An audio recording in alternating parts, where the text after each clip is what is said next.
Mesdames et messieurs, nous reviendrons sur cette question de blanchiment d'argent dans notre cher pays au Burkina Faso avec notre éditorialiste du jour Ismaël Ouedraogo dans l'édito.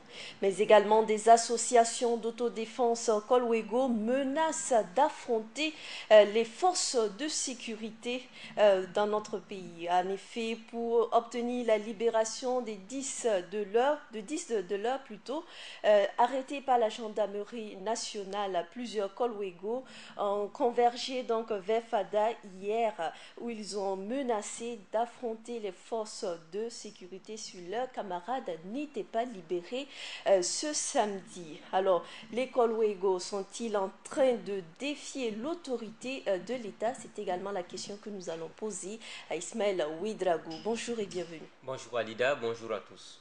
Alors revenons sur cette question de blanchiment d'argent dans notre pays, environ 100 milliards de francs CFA. Oui, environ 100 milliards de francs CFA. C'est vrai que pour le moment, il n'y a pas assez de précisions sur ce qui s'est passé avec notamment cette affaire de blanchiment. Depuis que le gouvernement actuel en a parlé, cela donne lieu à beaucoup de spéculations, beaucoup de critiques, beaucoup d'observations. Mais vous savez, hier quand on abordait le sujet, j'avais soulevé un aspect important. C'est le fait que le gouvernement a parlé de procureur au pluriel. Ça veut dire que qui dit procureur parle notamment de la justice burkinabé. Alors, les magistrats, quand ils réclamaient en tout et pour tout ce qu'ils souhaitaient avoir, donc, ça tourne autour d'environ 3 milliards de francs CFA pour régler tous les problèmes que soulèvent aujourd'hui les magistrats. Ça veut dire que si les magistrats arrivent à bien instruire ce dossier, parce que la balle se trouve désormais dans leur camp, si les magistrats eux aussi arrivaient à bien instruire le dossier et qu'à la fin, on arrive à recouvrer beaucoup d'argent, environ 100 milliards de francs CFA, ça veut dire qu'on pourrait régler au maximum beaucoup de problèmes au niveau des magistrats au Burkina Faso. Mais au-delà des magistrats, quand on prend un peu la situation actuelle, vous avez la loi 013, la loi donc qui doit permettre d'avoir une équité entre les contractuels et les fonctionnaires de l'État. Pour la mise en œuvre effective de cette disposition, là, on parle d'environ 90 milliards de francs CFA. Là également, quand le Premier ministre Paul Kabatieba a rencontré les organisations syndicales, rappelez-vous, il était revenu sur le fait que les caisses de l'État étaient vides. Donc du coup, il fallait trouver les voies et moyens pour qu'on trouve une solution. Mais donc ça veut dire que les magistrats aujourd'hui ont une belle occasion pour s'exprimer, pour montrer leurs compétences, parce que à la limite, s'il y a toutes ces transactions financières pour atteindre ce montant et que notre justice burkinabé n'est même pas au courant, c'est-à-dire que les magistrats, on doit avoir pourquoi pas un pool pour traiter des questions de criminalité financière. On avait parlé à un moment donné au niveau de l'autorité supérieure de contrôle d'État de former par exemple des économistes. Quand on va former, on va recruter, former des économistes, ceux qui ont un niveau assez important en économie pour pouvoir être des magistrats qui vont suivre justement ces dossiers de crimes économiques au Burkina Faso. Maintenant, cette structure qui a fait ces révélations, on la salue, mais on trouve aujourd'hui qu'elle doit aller au-delà. Parce qu'on parle d'une histoire qui date d'1 an, ça fait 2015. Mais pendant toutes ces années, les 27 ans de la gestion du pouvoir de Blaise Compaoré, il y a combien de milliards de francs CFA qui ont fait l'objet de blanchiment? C'est le moment aussi que le gouvernement puisse demander à cette structure-là, qui a vu le jour depuis 2006, quand on prend peut-être, on peut leur donner le crédit du doute, même si la traçabilité financière dans la gestion des fonds publics peut se faire, peut être antérieure à la création d'une structure. Ça veut dire que la structure peut dire, ça peut être un argument, même si forcément ce n'est pas un argument de taille. De 2006 à maintenant, voici ce que nous avons pu révéler. Peut-être qu'avec cette révélation, on pourrait avoir beaucoup de milliards de francs CFA. Donc du coup, la balle se trouve dans le camp de la justice burkinabé. Le gouvernement doit davantage communiquer parce qu'il y a tellement de doutes. Le ministre de la Communication est sorti du Conseil des ministres. Il a fait une révélation aussi importante. Les procureurs doivent instruire le dossier judiciaire. La justice burkinabé a l'occasion aujourd'hui de faire recouvrer tous ces fonds d'argent. Ça va permettre éventuellement de régler leurs problèmes parce qu'ils réclament de meilleures conditions de vie et de travail. Parlons justement de justice. Vous avez dit si, c'est très important. Alors aujourd'hui, le gouvernement actuel est-il comptable de cette situation? Le gouvernement actuel est-il comptable? Personne, jusqu'à l'heure où on se parle, n'est clairement comptable de quoi que ce soit. Je pense qu'il faut qu'on arrive, surtout quand on est dans la logique d'un journaliste, il faut toujours maintenir le fait qu'on est dans la logique des présumés innocents. Personne n'a nommément été cité dans cette affaire. Aucun compte aucun numéro de compte n'a été publié officiellement, aucune juridiction, aucun juge n'a inculpé qui que ce soit. Donc on est dans la logique de présumer innocent. Ça veut dire qu'il faut qu'on arrive à faire toute la lumière autour de ce dossier. Au-delà de ce dossier, parce que moi je parle de ce dossier qui tourne autour de 90 milliards, environ 100 milliards de francs CFA, et on parle de l'année 2015. C'est un peu circonscrit. Mais et si on va plus loin pour dire, et les années comparées, combien de milliards de francs CFA ont été blanchis? C'est vrai qu'on doit faire toute la lumière parce qu'il ne faut pas non plus qu'à un moment donné, on arrive à focaliser l'attention sur un ou deux dossiers et puis abandonner de gros dossiers qui sommeillent dans les tiroirs. Vous avez aujourd'hui un sujet important qu'on a beaucoup abordé sur les antennes de la télévision Burkina Info, c'est le fait que la distribution par exemple des terres, quand vous prenez par exemple une zone comme Ouaga 2000, ceux qui connaissent un peu la situation géographique de Ouaga 2000, prenez tout autour du monument aux héros nationaux, vous avez tellement de parcelles vides autour de ces zones qu'on a appelé à se poser des questions. Pourquoi ne pas faire toute la transparence? Si quelqu'un a acquis ces parcelles de façon honnête et transparente, eh bien qu'on fasse toute la lumière. Quand vous partez au niveau de la ZACA, c'est la même chose. Quand vous partez au niveau de la ZAD, c'est la même chose. Nous sommes dans un pays qui veut se développer. Il y a des entreprises ou des entrepreneurs ou même des particuliers qui sont dans l'homme qui veulent développer leur pays. Mais pendant longtemps, il y a des gens qui étaient au sommet, il y a des gens qui étaient au milieu du système de gouvernance qui se disaient, c'est nous qui sommes aux affaires, nous faisons tout ce que nous voulons. Mais à partir de maintenant, c'est le moment ou jamais de faire toute la lumière sur tous ces dossiers-là. D'accord.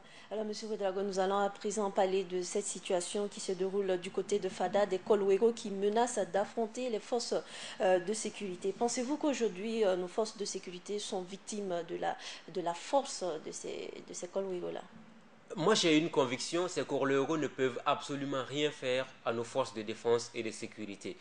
Moi, je dis, en fait, on est en train d'atteindre le sommet de l'inacceptable. Pourquoi je parle de l'inacceptable? Parce que c'est qu'Orléoro, la première question que je me pose naturellement, c'est de savoir, est-ce que ces Orléoro ont le droit de porter des armes? Parce que nous sommes dans un état de droit. N'importe qui ne doit pas posséder une arme au Burkina Faso. N'importe qui ne peut pas se prévaloir de son appartenance à une association quelconque pour dire j'ai le droit de porter une arme même si je n'ai pas une autorisation de port d'arme.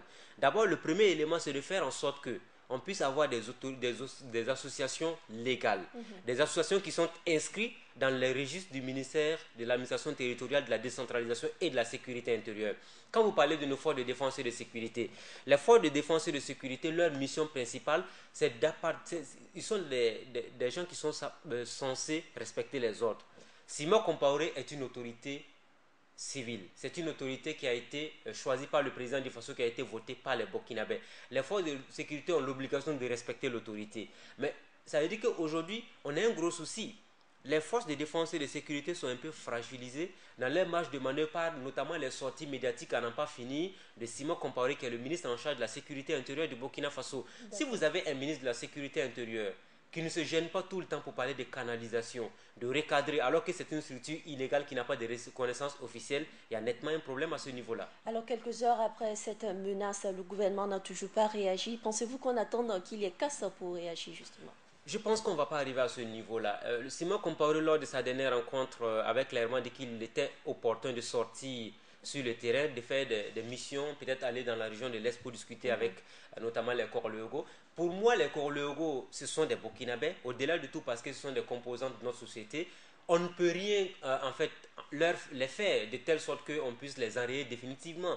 Ce sont nos Burkinabés, ce sont nos frères, ce sont nos sœurs. Mais il faut que nos sœurs et nos frères de Korléogo rentrent dans la République, parce que dans la République, tout le monde a l'obligation de respecter les réglementations en la matière. Ça veut dire tout simplement que le minimum, c'est de se faire reconnaître un. Le deuxième élément, c'est d'avoir donc une marge de manœuvre très étroite par rapport aux forces de défense et de sécurité. Et le troisième élément, il faut que nos autorités prennent leurs responsabilités. Quand le président du Faso lui-même vous dit qu'on ne peut pas dissoudre une organisation qui n'existe pas sur le papier, ça veut dire que de fait, c'est une organisation qui est censée disparaître d'elle-même. D'accord, une organisation qui n'existe pas sur le papier, mais vu la situation actuelle, pensez-vous que c'est Kolwego? Parce que Simon Compaoré a dit de ne pas jeter l'anathème sur toutes les associations, et notamment ces Kolwego. Ils ont réellement besoin de ce récépissé de Simon Compaoré. Pensez-vous qu'ils en ont réellement besoin? Nous sommes dans une république.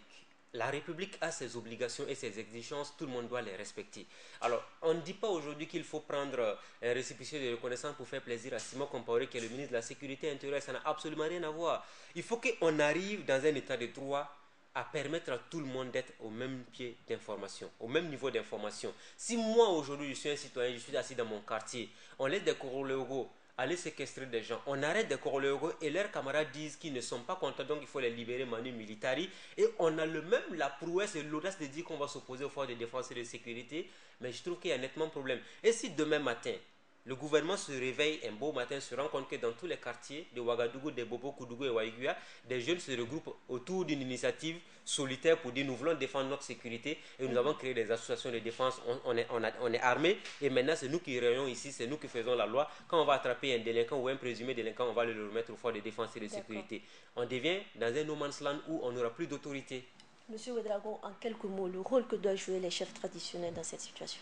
Les chefs traditionnels doivent être des relais en termes de négociation et de discussion parce que ce sont des Burkinabés, il ne faut pas faire des violences entre Burkinabés.